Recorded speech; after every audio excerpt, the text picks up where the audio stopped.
Oxlade-Chamberlain, Bellerin, Oxlade-Chamberlain, Coquelin, super movement again. Bellerin, Elneny. Oxlade-Chamberlain dashing away from Watmore and aiming it in for Sanchez, and Arsenal are ahead. Alexis Sanchez darts ahead of his man. The breakthrough almost inevitable. My goodness me, they offer up prayers. Seasons hinge on moments like these, even in October.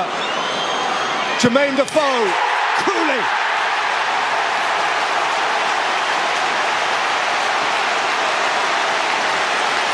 Sunderland are staying alive. They found Sanchez running at Jones, whipped in by Gibbs. Giroud, 2-1 Arsenal. That just might be his first touch. Goes onto the near post, clever flick header. It's Giroud again, and Arsenal are pulling away. He's only been with us a second or two.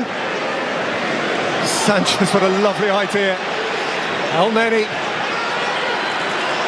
Ramsey against the post from Gibbs. Turning is Sanchez, he's nicked it in for 4.